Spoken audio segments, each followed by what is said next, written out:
오늘 사무엘상 4장 12절에서 22절 말씀을 가지고 이가봇이라 하였으니 라는 제목으로 함께 말씀을 살펴보려고 합니다. 며칠 전에 한 여배우가 세상을 떠났죠. 최근에 영화 촬영도 마쳤고 배우로서도 아직 많은 일을 할 수 있는 나이인데 그렇게 갑자기 세상을 떠나게 되니까 애도하는 사람들의 글이나 그 배우에 대한 기사들이 많이 올라오더라고요. 그런데 기사들을 좀 읽어보니까 이미 한 달 전부터 자기 몸이 안 좋다라는 이야기를 주변 사람들에게 했다고 하더라고요. 그리고 쓰러져서 병원으로 이송된 그날 오전에도 머리가 너무너무 아파서 구급차까지 불렀었는데 다시 좀 괜찮아지는 것 같으니까 병원에 가지 않고 집에 있다가 이제 그 오후에 심정지가 와서 쓰러졌다는 거죠. 그래서 그날 오전에 머리가 아파서 구급차를 불렀을 그때 병원에 갔으면 살 수 있었다라고 하니까 많은 사람들이 더 안타까워 했던 것 같습니다. 우리 몸은 많은 경우에 여기가 좋지 않아요 라고 신호를 보내는 것 같아요. 그래서 그 신호를 잘 읽어서 적절한 조치를 하면 많은 경우에는 심각한 상황까지 가지 않고 몸을 다시 건강하게 지켜갈 수 있는데 그 신호를 알아채지 못하거나 알고도 외면하게 되면 더 어려운 상황에 놓이게 되는 것 같습니다. 여러분들은 건강하시죠? 우리가 살아가면서 작은 것들에 너무 심하게 반응하는 것도 그렇게 좋지는 않겠지만 틈틈이 잘 체크하고 관리하는 습관을 통해서 건강한 몸으로 건강한 삶을 지속하시면 좋겠습니다. 근데 우리가 우리의 몸을 건강하게 지켜가는 것이 정말로 중요한 것처럼 우리 그리스도인들에게 있어서는 영적인 건강함도 잘 체크하고 관리하는 삶이 정말로 중요합니다. 그래서 무엇보다 하나님과의 관계가 건강하지 않을 때 오는 영적인 이상 신호들을 잘 살필 필요가 있는데 그렇지 않으면 오늘 말씀의 이스라엘 백성들처럼 어느 한순간에 갑자기 마주하는 큰 위기에 놀라고 당황하고 절망할 수밖에 없는 것입니다. 오늘 우리가 마주하는 본문 말씀은 놀라움 중에 놀라움이고 절망 중에 절망인 죽음에 대한 기록인데 이스라엘의 대제사장인 엘리가 죽게 되고 또 그의 두 아들일 제사장인 홈리와 비느하스가 죽게 되고 또 그 비느하스의 아내가 아이를 가졌었는데 아이를 조산하고 죽게 되었다라는 기록입니다. 근데 중요한 것은 이렇게 일어난 죽음이 누구에게나 일어날 수 있는 안타까운 죽음이었지만 하나님 앞에서 평가될 때 이 죽음은 사실 이스라엘 백성들이 영적으로 타락해 갈 때 나타났던 여러 가지 영적 신호들을 무시하고 외면한 결과로 맞이한 하나님의 심판이었다라는 것이 중요한 것입니다. 그래서 전쟁에서 이스라엘 나라가 패배한 것은 이스라엘 나라에 대한 하나님의 심판이었고 전쟁을 통해서 엘리의 가족들이 죽어 나간 것은 그 가문에 대한, 그 집안에 대한 하나님의 심판이었던 것입니다. 그러면 엘리의 죽음에 대한 기록부터 먼저 보도록 하겠습니다. 우리 4장 12절과 13절 말씀인데요. 12절과 13절. 당일에 어떤 베냐민 사람이 진영에서 달려나와 자기의 옷을 찢고 자기의 머리에 티끌을 덮어 쓰고 실로에 이르니라. 그가 이를 때는 엘리가 길 옆 자기의 의자에 앉아 기다리며 그의 마음이 하나님의 괴로 말미암아 떨릴 즈음이라. 그 사람이 성읍에 들어오며 알림해 온 성읍이 부르짖는지라. 아멘. 전쟁터에서 빠져나온 한 베냐민 사람이 성읍에 들어오면서 전한 소식에 온 성읍이 부르짖습니다. 블레셋과의 전쟁에서 엄청 패배했다는 것입니다. 그래서 전쟁의 소식을 전하는 이 사람도 자기의 옷을 찢고 머리에 막 티끌을 뒤집어 쓰고서 소식을 전하는 것이죠. 자기 옷을 찢는 것은 마음을 찢는 어떤 슬픔의 표현이고 머리에 티끌을 뒤집어 쓰는 것은 겸손한 회개의 표시로 하나님 앞에서 자기 자신을 티끌처럼 여긴다라는 그런 상징적인 표현인 것입니다. 그래서 지금 전쟁 중에 있는 이스라엘 상황을 그 모습만으로도 충분히 짐작할 수 있게 하는데 그 입에서 나온 이야기는 그 이야기를 듣는 사람들로 하여금 더 부르짖게 만드는 그런 내용이었습니다. 17절입니다. 17절. 4장 17절. 소식을 전하는 자가 대답하여 이르되 이스라엘이 블레셋 사람들 앞에서 도망하였고 백성들 중에는 큰 사륙이 있었고 당신의 두 아들 홈니와 비느하스도 죽임을 당하였고 하나님의 괴는 빼앗겼나이다. 지금 이 말은 엘리에게 말하는 내용이지만 성읍에 들어와서 사람들에게 했던 말들도 별로 다르지 않을 것입니다. 우리는 도망칠 수밖에 없었습니다. 많은 우리 병사들이 죽었습니다. 언약궤를 들고 나갔지만 언약궤도 뺏기고 언약궤를 메고 갔던 제사장들도 죽었습니다. 우리 이스라엘은 이제 망했습니다. 여러분, 이스라엘은 온 백성들이 여호와 하나님을 섬기는 신정국가입니다. 그런데 자기들이 섬기는 그 하나님의 임재, 그 하나님의 영광을 상징하는 언약궤를 빼앗겼어요. 그리고 전부는 아니지만 하나님의 뜻을 대신 전해주는 대제사장과 제사장들이 한날에 막 죽어나갔단 말이죠. 백성들이 생각하기에는 하나님을 상징하는 언약궤를 빼앗겼으니까 다 빼앗긴 거고 그것과 동시에 대제사장과 제사장들까지 죽었으니까 이제 전부 망했다 여기는 것입니다.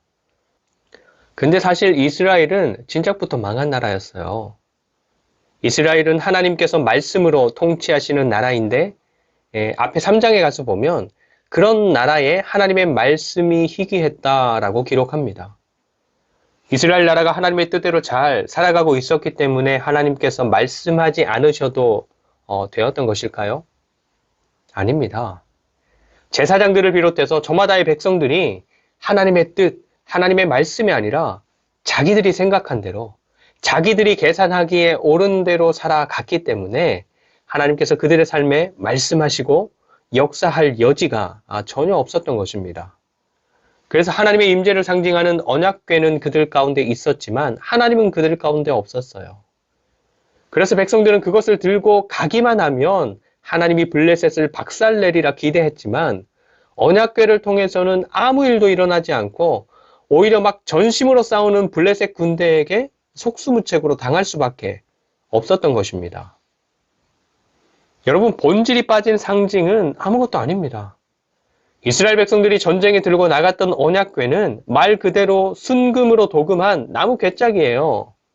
하지만 그 언약궤는 하나님께서 이스라엘 백성들과 함께 하신다는 것을 상징한다는 의미로 하나님께서 말씀하신 대로 만들어서 하나님께서 지정하신 곳에 두고 하나님께서도 그 위에 임재하셨고 그곳에서 말씀하셨기 때문에 거룩한 물건이 되었던 것이죠.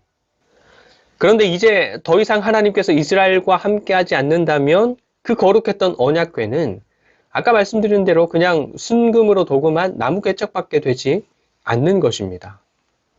그래서 이스라엘 백성들의 삶이 더 이상 하나님의 말씀에 귀를 기울이지 않고 자기 소견에 옳은 대로 살아가는 삶이었으니까 저들의 삶의 현장에서 하나님의 말씀이 들리지 않기도 했겠지만 듣지 않는 그들에게 하나님께서도 더 이상 말씀하시지 않는 그때 그들에게는 그런 하나님이 되셨던 것입니다. 여러분, 우리가 지난주에 한나의 삶에서도 살펴봤지만 우리가 삶의 현장에서 하나님을 발견하지 못하는 것은 하나님께서 말씀하지 않거나 하나님께서 일하지 않기 때문이라기보다 우리가 하나님을 찾지 않아서일 때가 더 많은 것입니다. 우리가 그리고 하나님을 향한 우리의 태도가 하나님을 그런 하나님으로 만드는 것입니다. 여러분에게 주어진 삶의 현장에서 마주하는 하나님은 어떤 하나님이십니까? 오늘 말씀에서 이스라엘 백성들에게처럼 말씀하지 않으시고 역사하지 않으시고 그냥 내버려 두는 우리 삶에 전혀 상관하지 않으시는 그런 하나님이십니까? 아니면 날마다 말씀해 주시고 우리 삶에 동행해 주시고 인도해 주시는 그런 적극적인 하나님이십니까? 우리 하나님을 인격적인 하나님이라고 배웠죠. 맞습니다. 맞습니다.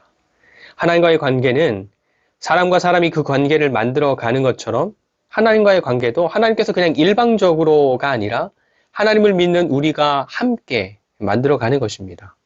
만나고 부르고 대답하고 삶 속에서 여러 가지 일들을 함께 겪어가면서 알아가고 말씀을 통해서 배워가고 그렇게 조금씩이지만 지속적인 삶의 방향을 통해서 하나님을 더 선명하게 보게 되고 하나님의 말씀을 더 분명하게 듣게 되고 그래서 점점 더 분명한 하나님의 통치 속에서 살아가는 우리 그리스도인들이 되어지는 것입니다.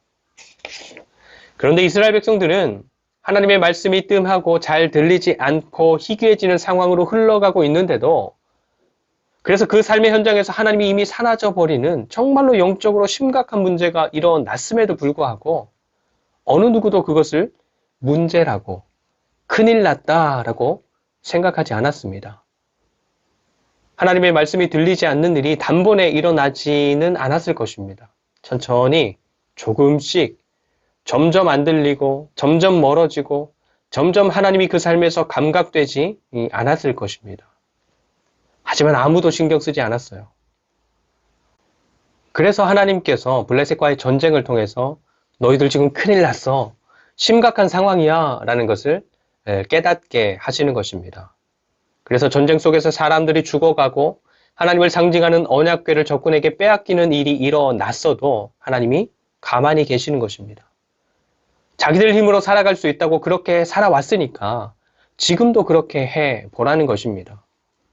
너희들이 지금까지 괜찮은 줄 알면서 살았지만 잘하고 있는 줄 알면서 살았지만 지금 너희들의 영적 수준은 너희들의 능력은 하나님 보시는 너희들의 삶의 정도는 이 정도인 거야. 그걸 전쟁의 결과를 통해서 말씀해 주시는 것입니다. 그러니 전쟁터에서 겨우 빠져나와서 자기 옷을 찢고 머리에 티끌을 뒤집어 쓴 사람을 통해서 패배에 대한 소식이 전해지고 제사장들의 죽음에 대한 소식이 전해지고 언약궤를 빼앗겼다는 소식이 전해지니까 그렇게 눈에 보이는 것들이 다 무너지고 나니까 우리에게는 하나님이 없었구나. 우리가 하나님 백성으로서 잘못했구나. 하나님이 우리를 떠나셨구나. 이렇게 부르짖게 되는 것입니다. 작년 말에 했던 리서치 통계이기는 한데 목회 데이터 연구소에서 우리나라 종교에 대한 사람들의 호감도, 비호감도를 조사했어요. 호감도가 가장 높았던 종교 어디인지 아십니까? 천주교예요. 40%. 그리고 두 번째는 불교 39%. 뭐 비슷하죠. 세 번째 기독교는 18%였어요. 그러면 비호감도는 역순서가 되겠죠. 1등이 개신교, 그런데 무려 61%. 2등은 불교 31%, 3등은 천주교 29%였습니다. 비호감도가 그렇게 나온 거예요. 사람들이 보기에 개신교는, 교회는 이 정도인 겁니다. 물론 이유 없이 교회를 싫어하는 사람들도 있을 것이고 이런 조사만으로 교회의 수준, 어떤 상태 이런 것들을 정확하게 이야기할 수는 없지만 지금의 교회에 대해서 뭔가 조금은 가늠할 수 있겠죠. 세상 사람들에게 있어서 교회는 더 이상 환영의 대상이 아니구나. 또 교회가 지금의 시대를 살면서 뭔가 착각하는 것, 뭔가 잘못하고 있는 것들이 있겠구나. 제사장 집안에 대한 하나님의 심판도 마찬가지입니다. 앞에서 3장의 말씀을 잠깐 언급했었지만 하나님의 말씀이 희귀하여 이상이 잘 보이지 않았던 엘리 시대에 하나님께서는 어린 사무엘을 불러서 하나님의 말씀을 주십니다. 그게 이제 3장 12절 13절 말씀인데 제가 한번 읽어드릴게요. 3장 12절 13절 내가 엘리 집에 대하여 말한 것을 처음부터 끝까지 그날에 그에게 다 이루리라. 내가 그의 집을 영원토록 심판하겠다고 그에게 말한 것은 그가 아는 죄악 때문이니 이는 그가 자기의 아들들이 저주를 자청하되 금하지 아니하였음이니라. 아멘. 여기 말씀에 따르면 엘리는 하나님께서 지적하신 자기 집안의 죄악이나 하나님께서 하실 심판에 대해서 이미 알고 있었어요. 내가 그의 집을 영원토록 심판하겠다고 그에게 말한 것은 이렇게 기록하고 있으니까 자기 아들들이 제사를 주관하는 제사장이면서도 제사 과정에서 저질렀던 죄들, 그리고 대제사장인 자기가 그런 일들에 대해서 잘 알고 있으면서도 제대로 조치하지 않았던 것들 때문에 하나님이 더 이상 자기 집안을 사용하지 않기로 작정하신 것을 알았던 것입니다. 그래서 하나님도 이제 더 이상 엘리 집안의 제사장들에 대해서 어떠한 간섭이나 어떠한 통제나 말씀도 하지 않기로 작정하신 것입니다. 그래서 그렇게 가만히 두었더니 블레셋과의 전쟁의 상황이 이들 집안에게 심판이 되었던 것이죠. 백성의 장로들이 언약궤를 전쟁터로 들고 가자라는 결정을 하게 되었고 그 결정을 들은 대제사장은 그렇게 해라 그걸 허락했고 그래서 제사장들이 언약궤를 메고 전쟁터로 나간 것입니다. 그런데 언약궤로 말미암은 역사는 전혀 없었죠. 오히려 그 상황에서 블레셋이 죽기 살기로 싸워서 이스라엘이 엄청 크게 패배하게 되었던 것입니다. 그리고 그런 패배가 있었기 때문에 언약궤를 전쟁터로 메고 갔던 홉니와 비느하스도 그 전쟁 상황에서 죽게 되었고 언약궤는 빼앗기게 된 거죠. 그리고 엘리는 의자에 앉아 있다가 자식과 언약궤에 대한 소식을 듣고 놀라서 뒤로 넘어져 죽었고 또 그 전쟁에 대한 이 모든 소식을 전해들은 엘리의 며느리도 아이를 조산하고 죽게 되었던 것입니다. 여러분 사실 이 전쟁의 이야기를 잘 살펴보면 제사장들의 삶 속에서 하나님께서 말씀하셔서 그 삶에 개입하실 수 있는 하나님 앞에서 결정해야 될 순간들이 있었습니다. 백성의 장로들이 언약궤를 가져오자라고 결의하고 대제사장에게 요청했을 때 그럼 그때 대제사장이 하나님 앞에서 결정을 해야겠죠. 하나님께 묻고 결정을 해야 되는 그런 순간. 그리고 대제사장이 언약궤 이동을 결정했더라도 제사장들이 그것을 메고 가기 전에 정말 이것이 하나님의 뜻이 맞는지에 대해서 다시 한번 점검하고 묻고 메고 갈지 말지를 결정해야 될 때, 그때가 또 있었습니다. 하지만 하나님은 한 번도 그때에 개입하지 않으셨고 이래라 저래라 말씀하지도 않으셨어요. 아니 어쩌면 결정하는 그 순간에 제사장들이 하나님께서 말씀하실 기회를 주지 않았을지도 모르죠. 이유가 어찌 되었건 하나님은 그런 순간에 말씀하지 않으셨던 것입니다.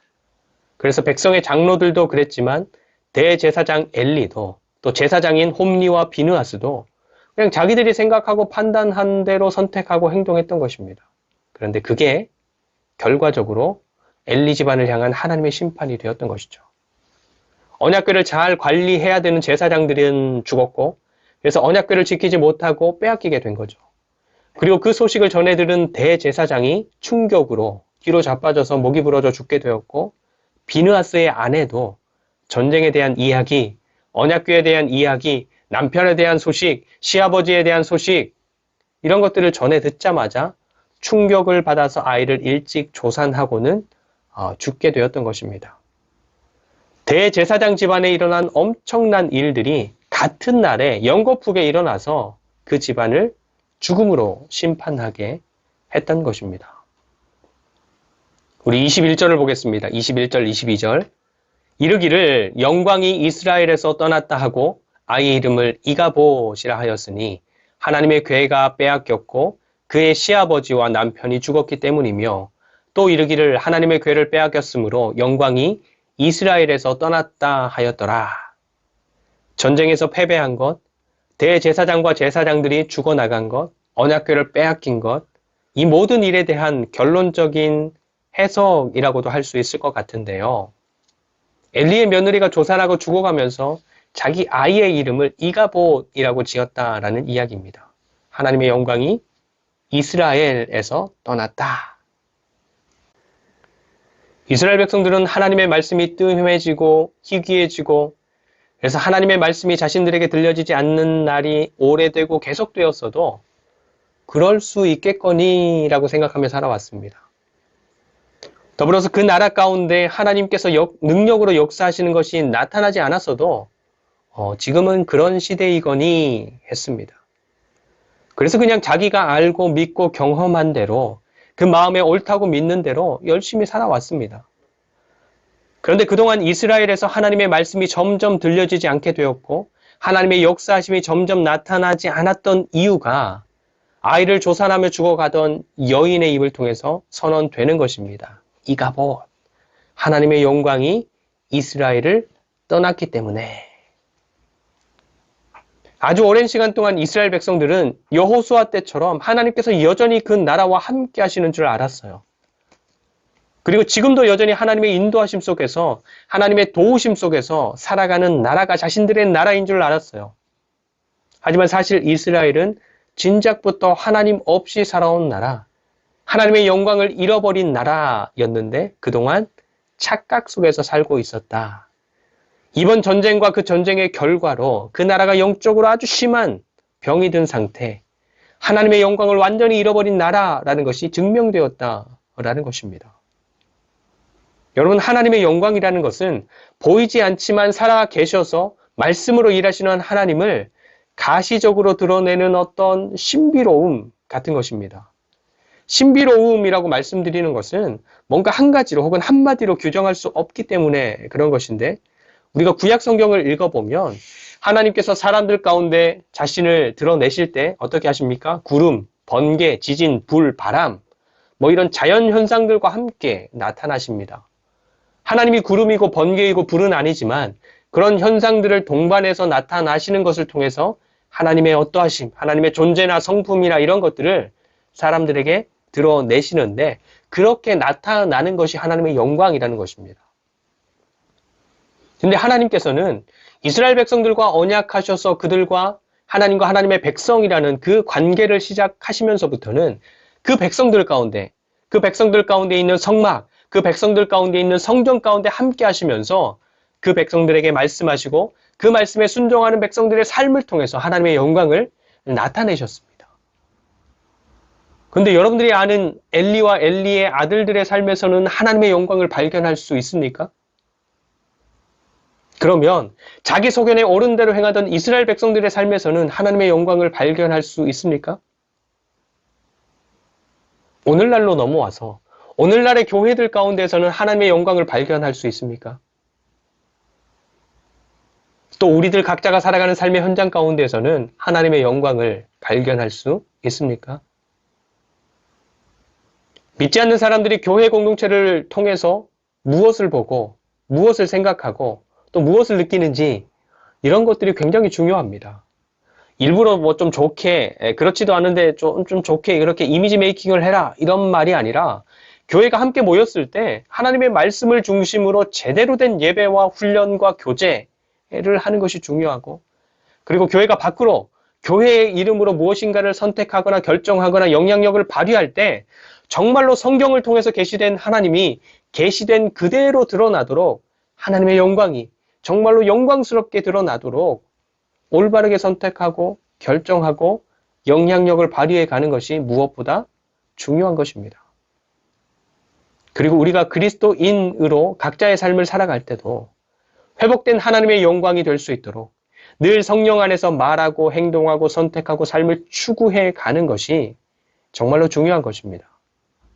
그래야 아직 하나님을 믿지 않는 사람들이 우리의 삶을 통해서 또 우리의 교회의 모습을 통해서 드러나게 되는 제대로 된 하나님의 영광을 보고 제대로 된 하나님께로 돌아오는, 그래서 그들의 삶 속으로 하나님의 통치, 하나님의 나라가 확장되어 가는 이 땅을 향한 하나님의 뜻이 정말로 이 땅 가운데서 이루어져 가게 되는 것입니다. 우리들 각자가 살아가는 삶의 현장에서 하나님의 영광은 어디에 있는지, 또 교회 공동체가 살아가는 삶의 현장에서 하나님의 영광은 어디에 있는지, 우리가 정말로 엉뚱한 것을 붙잡고 있었던 것은 아닌지, 그래서 내가 나름대로 열심히 지키면서 달려왔는데 돌아보니 이가봇이라 할 수밖에 없는 그런 상황을 맞게 되는 것은 아닌지, 다시 한번 우리의 신앙과 믿음을 돌아보고 새롭게 정비해 가면 좋겠습니다. 주어지는 모든 삶의 현장에서 주님의 함께 하심과 위로와 평강과 은총이 사랑하는 하늘둥지교회 식구들 가운데, 또 그 삶의 현장 가운데, 그리고 위기 속에 있는 대한민국과 이 민족의 교회 가운데 한없이 부어지기를 간절히 축원드립니다. 기도하겠습니다. 하나님, 오늘도 우리 가운데 함께 하시는 하나님의 영광이 정말로 우리의 삶에 가득하기를 원합니다. 늘 하나님의 말씀으로 주님과 사귀고 하나님의 말씀으로 주님과 동행하면서 하나님을 이전보다 더욱 사랑하며 하나님의 말씀에 순종해가는 삶이 우리의 기쁨이 될 수 있도록 역사하여 주시옵소서. 우리의 삶과 믿음을 돌아보는 것을 잘 훈련해가고 그래서 일어나는 작은 변화와 하나님의 말씀하심에 귀 기울여서 영적인 강건함을 잘 이루어갈 수 있게 하시고 그렇게 선하신 하나님을 주변의 사람들에게 잘 드러내는 하나님의 영광스러운 자녀들이 되게 하여 주시옵소서. 감사드리며 하나님의 온전한 영광이신 예수 그리스도의 이름으로 간절히 축복하며 기도드립니다. 아멘.